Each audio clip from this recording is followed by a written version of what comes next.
तो आप लोगों का स्वागत है हमारे लर्निंग वाले प्लेटफॉर्म पे। हम लोग फंडामेंटल ऑफ रिएक्शन मैकेनिज्म पढ़ रहे थे। उसमें हम लोगों ने क्या क्या पढ़ लिया था, बॉन्ड क्लीवेज पढ़ लिया था, कोवैलेंट बॉन्ड को कैसे तोड़ता है और रिएजेंट के बारे में पढ़ लिया था।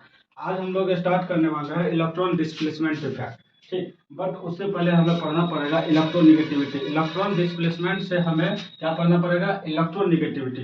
चलिए देखते हैं कि ये इलेक्ट्रोनिगेटिविटी क्या होता है। ठीक है, सबसे पहले इलेक्ट्रोनिगेटिविटी देखते हैं। तो इलेक्ट्रोनिगेटिविटी का मतलब इसमें आपको क्या सीखना है, सीखना ये है कि इसमें सीखना कि खींचने की शक्ति किसमें ज्यादा है, खींचने की शक्ति किसमें ज्यादा है। ठीक, यही आज का मेन हेडलाइन होगा इस टॉपिक का। ठीक, तो चलिए देखते हैं। अगर मान लेते हैं कि कोई एक एटम ए है और कोई एक एटम बी है। ठीक, दो एटम है, एक ए है और एक बी है। अब ये दोनों के बीच में एक ये बॉन्ड बना है। ये दोनों बॉन्ड कैसे बना होगा, ये दो इलेक्ट्रॉन होगा, ये दोनों अपना अपना क्या होगा, शेयरिंग ऑफ इलेक्ट्रॉन क्या होगा, शेयरिंग ऑफ इलेक्ट्रॉन क्या होगा, दोनों का एक इलेक्ट्रॉन इसका होगा, एक इलेक्ट्रॉन इसका होगा। अब शेयरिंग ऑफ इलेक्ट्रॉन से ही क्या बनता है, कोवैलेंट बॉन्ड बनता है, कोवैलेंट बॉन्ड बनता है। बट यहाँ पे अगर आपसे पूछा जाए कि ये शेयरिंग ऑफ इलेक्ट्रॉन, कौन सा इलेक्ट्रॉन शेयर किया गया, तो कौन सा इलेक्ट्रॉन शेयर किया गया, तो सिग्मा बॉन्ड का इलेक्ट्रॉन जो है शेयर किया गया है। ठीक, तो अगर एक दफा हम मान ले कि ए और बी दोनों एक एटम, क्या एक ए एटम है एक बी एटम है, अगर हम मान ले कि ये बी एटम की खींचने की शक्ति जो है ज्यादा होगी, खींचने की शक्ति क्या होगी, ज्यादा। अगर हम मान ले तो यहाँ पे आपको कुछ ऐसा दिखेगा, क्या दिखेगा, अगर ए दे दिए और ये बी दे दिए, तो ये देखिए यहाँ पे इलेक्ट्रॉन क्या था, बीचों बीच था। अब यहाँ बी क्या करेगा, ये अपनी ओर इलेक्ट्रॉन खींच लेगा, अपनी ओर इलेक्ट्रॉन खींच लेगा। तो इसी प्रोसेस को हम क्या बोलते हैं, पोलराइजेशन ऑफ इलेक्ट्रॉन। यहाँ पे क्या हो गया, इलेक्ट्रॉन खींचा, पोलराइज किया है। अब इसी को क्या बोलते हैं, पोलराइजेशन ऑफ इलेक्ट्रॉन। ठीक, इसको क्या बोलेंगे, पोलराइजेशन ऑफ इलेक्ट्रॉन। अब देखिए पोलराइजेशन ऑफ इलेक्ट्रॉन हुआ, इसका मतलब क्या, इससे इस ए से बी क्या क्या इलेक्ट्रॉन इसका खींच लिया, तो इस पे कौन सा चार्ज जनरेट होगा, निगेटिव चार्ज। इस पे कौन सा चार्ज जनरेट होगा, पॉजिटिव चार्ज। लेकिन अब यहाँ एक बात ये उठ के आती है कि क्या ये बी जो है ए की सारे के सारे इलेक्ट्रॉन खींच लिया।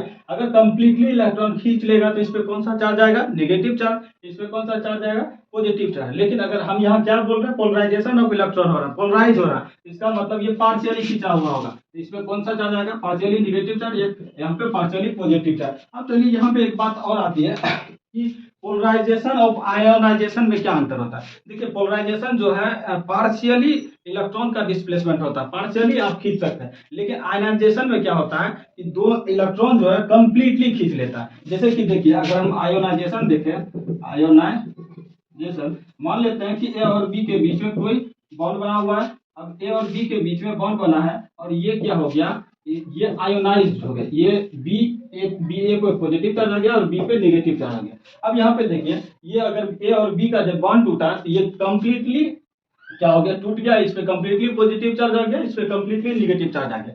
तो इसी प्रोसेस को हम क्या बोलते हैं, आयोनाइजेशन। आपको उम्मीद करते हैं कि आपको समझ में आ गया होगा कि आयोनाइजेशन किसको बोलते हैं और पोलराइजेशन किसको बोलते हैं। पोलराइजेशन हम किसको बोलते हैं, जो इलेक्ट्रॉन तो दोनों में खींच रहा है, यहाँ भी इलेक्ट्रॉन खींच रहा है, यहाँ भी इलेक्ट्रॉन खींच रहा है। बट पोलराइजेशन में क्या होगा कि पार्शियली इलेक्ट्रॉन खींचेगा, लेकिन आयोनाइजेशन में क्या होगा कि कंप्लीटली इलेक्ट्रॉन खींचेगा। उम्मीद करते हैं कि आप इतना समझ गए होंगे। चलिए हमको एक ऑर्गेनिक कंपाउंड का एग्जांपल लेके देखते हैं कि किसका इलेक्ट्रोनेगेटिविटी कैसा है, उसको हम इलेक्ट्रोनेगेटिविटी समझने का प्रयास करते हैं। मान लेते हैं कि कोई एक यहाँ पे ले लेते हैं कोई ऑर्गेनिक कंपाउंड, ये ले लिए और हम ये कार्बन कार्बन कार्बन का चेन है। हम इस पोर्शन की बात करते हैं, इस पोर्शन की। अब देखिए इस पोर्शन में क्या है, ये भी कार्बन एटम है, ये भी कार्बन एटम है। क्या है, एटम जो है एटम सेम है दोनों का।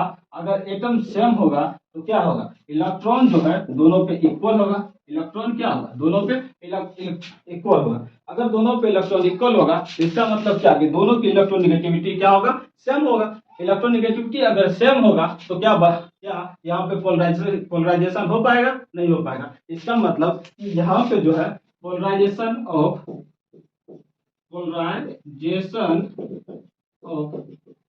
सिग्मा इलेक्ट्रॉन क्या होगा, जीरो हो जाएगा। यहाँ पे पोलराइजेशन ऑफ सिग्मा इलेक्ट्रॉन होगा ही नहीं। तो यहाँ पे क्या हो गया कि कार्बन कार्बन दोनों सेम एटम के होने के कारण यहाँ पे इलेक्ट्रोनेगेटिविटी का कंसेप्ट नहीं लग पाया। तो चलिए देखते हैं इलेक्ट्रोनेगेटिविटी का कंसेप्ट लगाते हैं। दूसरा एग्जांपल लेके देखते हैं। इधर हम इसको मिटा सकते हैं, आयनाइजेशन को मिटा देते हैं।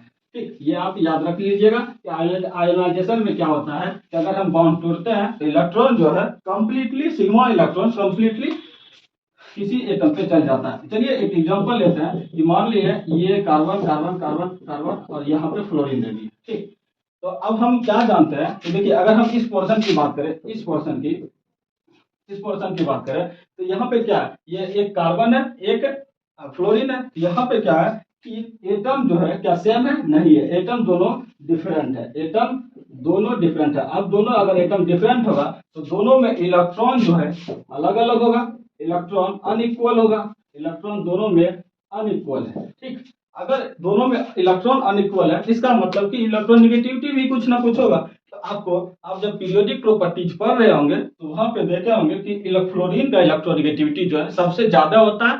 और कितना सबसे ज्यादा होता है तो फ्लोरीन का इलेक्ट्रोनिगेटिविटी 4 होता है, कार्बन का इलेक्ट्रोनिगेटिविटी 2.5 होता है। अगर ये आप नहीं जानते हैं तो आप पीरियोडिक प्रॉपर्टी में जाके आप लोग इलेक्ट्रोनिगेटिविटी का वैल्यू देख लीजिएगा, वहां पे आपको मिल जाएगा। नहीं तो अभी हम जितना ऑर्गेनिक केमिस्ट्री में जानने की जरूरत है उतना हम आपको बता देंगे। ठीक, तो देखिए अब ये क्या है कि अब इसका इलेक्ट्रोनिगेटिविटी क्या होता है, ज्यादा होता है। इसका इलेक्ट्रोनिगेटिविटी ज्यादा होने के कारण क्या करेगा, ये इलेक्ट्रॉन फ्लोरीन इसका खींचेगा। अब इसका इलेक्ट्रॉन जब खींचा तो इस पे कौन सा चार्ज आएगा, पार्शियली निगेटिव चार्ज आएगा। और इस कार्बन पे कौन सा चार्ज आएगा, पार्शियली पॉजिटिव चार्ज आएगा। इस कार्बन पे कौन सा चार्ज आएगा, अब पार्शियली पॉजिटिव चार्ज आएगा।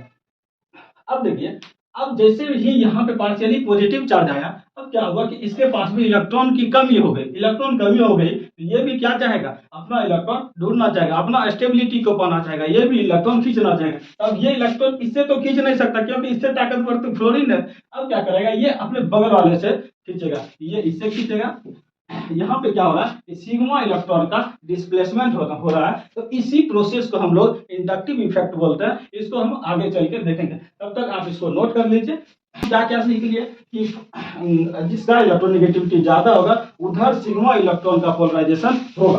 तो चलिए अब किसका ज्यादा होगा किसका कम होगा ये हम पीरियोडिक प्रॉपर्टी में पढ़ेंगे, लेकिन यहाँ पे जितना हमें जरूरत पड़ेगी उतना हम जान लेते हैं। देखिए सबसे ज्यादा इलेक्ट्रोनिगेटिविटी जो है फ्लोरीन का होता है, ये बात आपको याद रखना है, फॉन क्लोरीन। ठीक, ये याद रखना। ये क्या है कि फ्लोरीन का इलेक्ट्रोनिगेटिविटी 4 होता है, ऑक्सीजन का इलेक्ट्रोनिगेटिविटी 3.5 होता है, नाइट्रोजन का 3 होता है एंड क्लोरीन का भी 3 होता है। ठीक, लेकिन लेकिन लेकिन अगर आपको यहाँ पे फंसाने के लिए पूछ सकता है कि नाइट्रोजन और क्लोरीन में इसका इलेक्ट्रोनिगेटिविटी ज्यादा होगा, तो एक्सपेरिमेंटल जो वैल्यू है वो नाइट्रोजन का इलेक्ट्रोनिगेटिविटी ज्यादा होता है।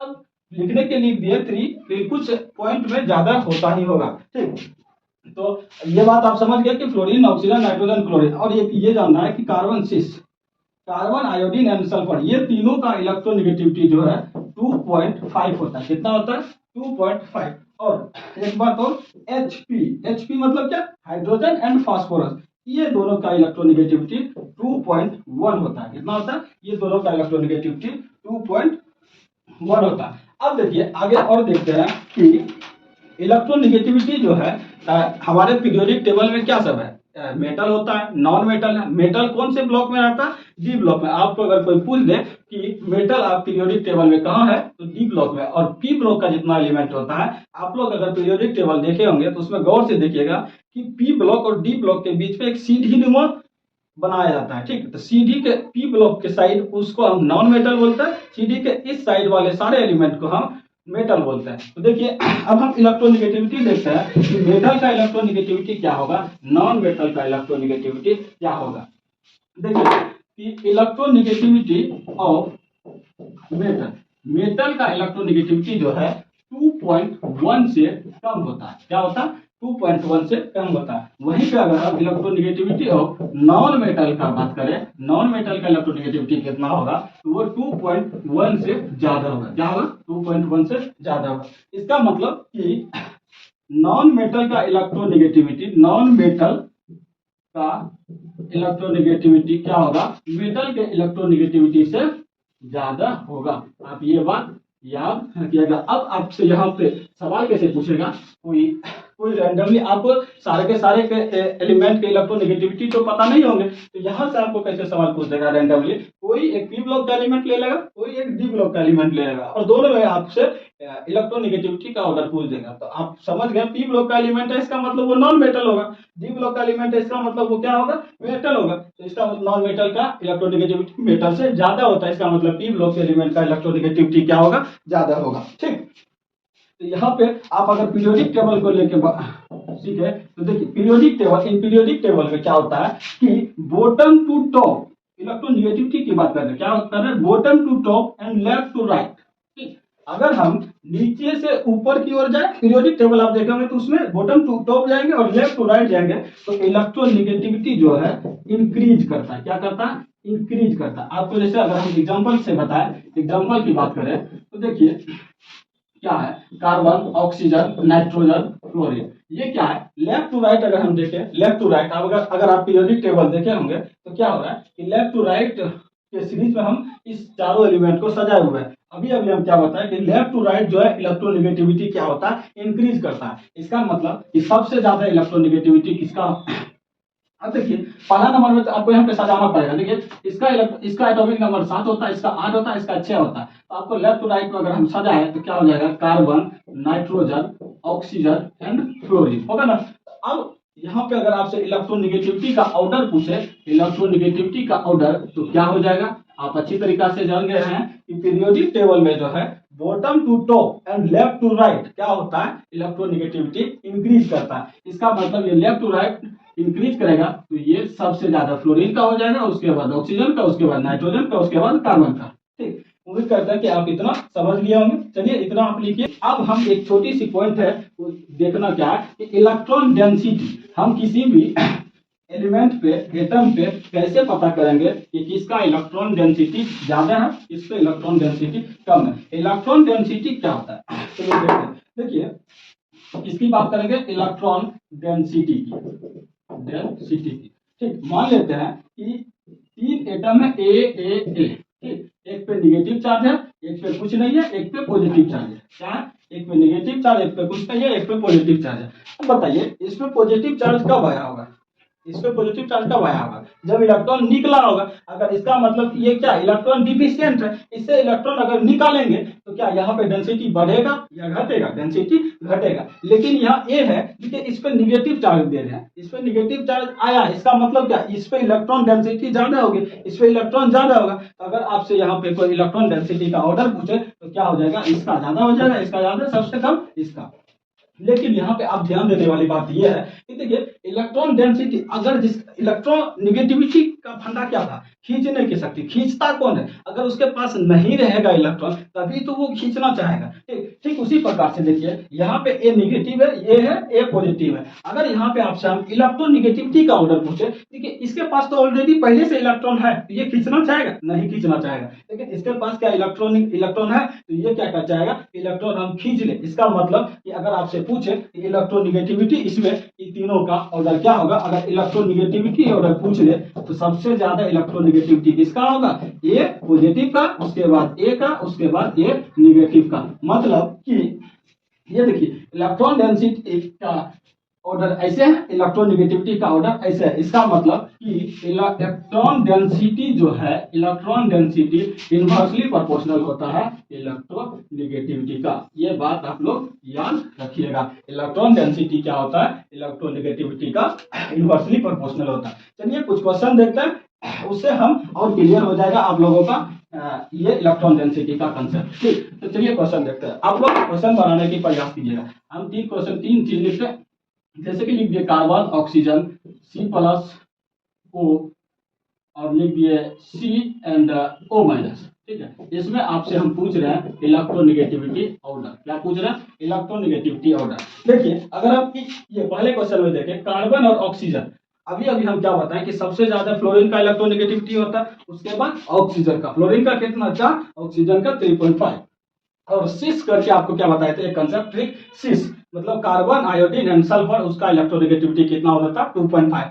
अब यहाँ पे हम क्या जानते हैं कि ऑक्सीजन का इलेक्ट्रोनेगेटिविटी जो है 3 होता है और कार्बन का इलेक्ट्रोनेगेटिविटी 2.5 होता है। तो यहाँ पे अगर आपसे इलेक्ट्रोनेगेटिविटी का ऑर्डर पूछे तो क्या हो जाएगा, ऑक्सीजन का इलेक्ट्रोनेगेटिविटी ज्यादा हो जाएगा। लेकिन लेकिन अब यहाँ पे देखिए इस कार्बन पे क्या है, पॉजिटिव चार्ज है, इस कार्बन पे क्या है, पॉजिटिव चार्ज है, और यहाँ पे क्या, ऑक्सीजन है। अब बात क्या आ गया कि ऑक्सीजन का इलेक्ट्रोनेगेटिविटी तो ज्यादा है, लेकिन इस पे क्या आ गया, पॉजिटिव चार्ज। अब पॉजिटिव चार्ज आने के कारण यहाँ पे इलेक्ट्रॉन डेंसिटी क्या हो गया, कम हो गया। अब इलेक्ट्रॉन डेंसिटी अगर कम हो जाता है तो इसका मतलब कि इलेक्ट्रोनेगेटिविटी का जो पावर जो है क्या होगा, बढ़ जाएगा, मतलब खींचने की शक्ति बढ़ जाएगा। इसका मतलब कि इस ऑक्सीजन और सी प्लस में किसका इलेक्ट्रोनेगेटिविटी ज्यादा होगा, सी प्लस का। और यहाँ पे देखिए, यहाँ पे क्या है, कार्बन और ओ माइनस, देखिए ओ माइनस, इस पे क्या इलेक्ट्रॉन आप दे ही दिए पहले से। इसका इलेक्ट्रॉन ऑक्सीजन, अगर वैसे देखें ऑक्सीजन का इलेक्ट्रोनेगेटिविटी तो कितना 3 एंड कार्बन का 2.5, ऑब्वियसली होना तो चाहिए इसको ज्यादा, लेकिन यहाँ पे देखिए ऑक्सीजन पे निगेटिव चार्ज पहले से आ गया, क्या अब इसमें खींचने की शक्ति होगी, नहीं होगी। इसका मतलब कि यहाँ पे इलेक्ट्रॉन कार्बन और ओ माइनस में इलेक्ट्रोनेगेटिविटी सबसे ज्यादा किसका होगा, कार्बन का होगा। उम्मीद करते हैं कि आप ये क्वेश्चन समझ गए। चलिए दूसरा क्वेश्चन देखते हैं। दूसरा क्वेश्चन क्या है, दूसरा क्वेश्चन है कि नाइट्रोजन और फ्लोरीन है, ठीक, N प्लस है और फ्लोरीन, N प्लस है और फ्लोरीन है, और यहाँ पे N है और यहाँ पे फ्लोरीन माइनस है। चलिए इसको आप इलेक्ट्रोनेगेटिविटी के ऑर्डर में सजाइए, इलेक्ट्रोनेगेटिविटी के ऑर्डर में सजाइए। तो अब यहाँ पे देखिए हम क्या जानते हैं कि फ्लोरीन का इलेक्ट्रोनेगेटिविटी सबसे ज्यादा होता है, उसके बाद नाइट्रोजन का होता है, देखिए फ्लोरीन का 4, ऑक्सीजन का 3.5 एंड ऑक्सीजन का 3.5 होता है, सॉरी यहाँ पे 3.5 होता है, ऑक्सीजन का 3.5 एंड नाइट्रोजन का 3। तब देखिए यहाँ पे अगर ले तो पहला नंबर वाला तो ऑब्वियसली बात है कि फ्लोरीन का ही इलेक्ट्रोनेगेटिविटी ज्यादा होगा। लेकिन अब यहाँ पे देखिए इस नाइट्रोजन पे पॉजिटिव चार्ज आ गया, इस पे कोई भी चार्ज नहीं है। अब इस पे पॉजिटिव चार्ज आ गया तो यहाँ पे क्या हो गया, इलेक्ट्रॉन डेंसिटी घट गया। इलेक्ट्रॉन डेंसिटी घटने के कारण क्या होता है कि इलेक्ट्रोनेगेटिविटी बढ़ जाएगा। अगर हम ये डिक्रीज करें तो ये क्या हो जाएगा, इंक्रीज हो जाएगा, इलेक्ट्रोनेगेटिविटी इंक्रीज हो जाएगा। तो यहाँ पे क्या है, इलेक्ट्रॉन डेंसिटी घट गया तो इलेक्ट्रोनेगेटिविटी क्या होगा, इंक्रीज हो जाएगा। तो इस फ्लोरीन से भी ज्यादा इलेक्ट्रोनेगेटिविटी N प्लस का हो जाएगा। अब यहाँ पे बात करते हैं नाइट्रोजन और फ्लोरीन माइनस। देखिए फ्लोरीन माइनस तो पहले से इलेक्ट्रोनेगेटिविटी ज्यादा था, ठीक, लेकिन पहले से ज्यादा था, लेकिन इस पे कौन सा चार्ज आ गया, निगेटिव चार्ज आ गया। ये क्या करता है, इलेक्ट्रॉन निगेटिविटी की खींचने की शक्ति को घटा देता है। अब क्यों घटा देता है, क्योंकि इसको इलेक्ट्रॉन की जरूरत है। अगर मान लीजिए कि आपको पैसे की जरूरत है, ठीक, अगर आपको कोई पैसे आके दे दे रहा है, फ्री में दे दे रहा है, तो आप क्यों किसी को जाएंगे, किसी से मांगने जाएंगे, नहीं जाएंगे। अगर कोई, तो एक तरह से आप समझ सकते हैं कि इलेक्ट्रोनेगेटिविटी को बेईमानी के तरीका से, मतलब कि जो ज्यादा बेईमान होगा उसकी इलेक्ट्रोनेगेटिविटी ज्यादा होगा। अब यहाँ पे देखिए फ्लोरीन है, फ्लोरीन के पास इलेक्ट्रॉन नहीं था, अब इलेक्ट्रॉन कोई दे दिया, तो क्या अब यह बेईमानी करना चाहेगा, नहीं करना चाहेगा, क्योंकि यह अपने आप में स्टेबल हो गया। अब जब स्टेबल हो ही गया तो क्या जरूरी है बेईमानी करना, नहीं करेगा। इसका मतलब कि नाइट्रोजन का इलेक्ट्रोनेगेटिविटी ज्यादा होगा फ्लोरीन माइनस से, ठीक। उम्मीद करते हैं कि आप इतना समझ लिए होंगे, इसको नोट कर लीजिए। आज के लेक्चर में हम लोग क्या क्या सीखे, देखिए आज के लेक्चर में हम क्या सीखे, खींचने की शक्ति को सीखे, खींचने की शक्ति को सीखे। अब क्या खींचना है, इलेक्ट्रॉन, खींचने की शक्ति, क्या खींचने की शक्ति को सीखे, इलेक्ट्रॉन कौन खींचेगा, ठीक है, ये सीखे। और दूसरी बात, अब यहाँ पे हम फैक्टर देखते हैं कि कौन कौन से फैक्टर से हम इलेक्ट्रोनेगेटिविटी का पता लगा सकते हैं। देखिए पहला नंबर फैक्टर क्या है, आपको परसेंटेज ऑफ एस करेक्टर जो है डायरेक्टली प्रोपोर्शनल टू इलेक्ट्रोनेगेटिविटी का होता है। मतलब आप लोग हाइब्रिडाइजेशन देखे होंगे, क्या क्या हम लोग पढ़े थे हाइब्रिडाइजेशन में, sp2 और sp3, यही पढ़े थे, sp2 और sp3। अब यहाँ पे क्या है कि पहला फैक्टर क्या है कि एस करेक्टर जो है इलेक्ट्रोनेगेटिविटी के डायरेक्टली प्रोपोर्शनल होता है। अब देखिए ये sp है, ये sp2 है, ये sp3 है। sp में कितना एस करेक्टर होगा, sp2 में एस करेक्टर कितना होगा, sp3 में एस करेक्टर कितना होगा। देखिए यहाँ पे दो है, एक s है एक p है, तो इसका मतलब s में कितना करेक्टर होगा 50%, मतलब 50। और यहाँ पे sp2 में एस करेक्टर कितना होगा 33%, क्यों, क्योंकि p 2 है तो p का कितना करेक्टर होगा 66। अब यहाँ पे sp3 में यहाँ पे 4 है, s एगो है, p 4 है, मतलब s करेक्टर कितना होगा 25%। सबसे ज्यादा s करेक्टर यहाँ होगा, सबसे कम sp3 में होगा। इसका मतलब कि अगर हाइब्रिडाइजेशन में आपको इलेक्ट्रोनेगेटिविटी का ऑर्डर पूछे, इलेक्ट्रोनेगेटिविटी ऑफ हाइब्रिड ऑर्बिटल में तो क्या होगा, जिसका एस करेक्टर ज्यादा होगा उसकी इलेक्ट्रोनेगेटिविटी ज्यादा होगा। इसका मतलब कि sp का एस करेक्टर ज्यादा है, जिसका इलेक्ट्रोनेगेटिविटी ज्यादा है sp2 का, उसके बाद sp3 का। अब यहाँ से एक पॉइंट और हम क्या सीखे, अगर एस करेक्टर जो है इलेक्ट्रोनेगेटिविटी के डायरेक्टली प्रोपोर्शनल होगा। इसका मतलब कि दूसरा फैक्टर जो है पी करेक्टर क्या होगा, इलेक्ट्रोनेगेटिविटी के इनवर्सली प्रोपोर्शनल होगा। क्या होगा, इनवर्सली प्रोपोर्शनल। क्या होगा, देखिए यहाँ पे क्या हो रहा था, पी करेक्टर की बात करते हैं। यहाँ देखिए पी करेक्टर 50%, जहाँ 66%, यहाँ 33%। अब क्या हो रहा है, पी करेक्टर घट रहा है तो इलेक्ट्रोनेगेटिविटी क्या हो रहा है, भी घट रहा है। इलेक्ट्रॉनिक पी करेक्टर घटेगा तो इलेक्ट्रोनेगेटिविटी क्या होगा, बढ़ेगा। एस करेक्टर क्या हुआ कि बढ़ा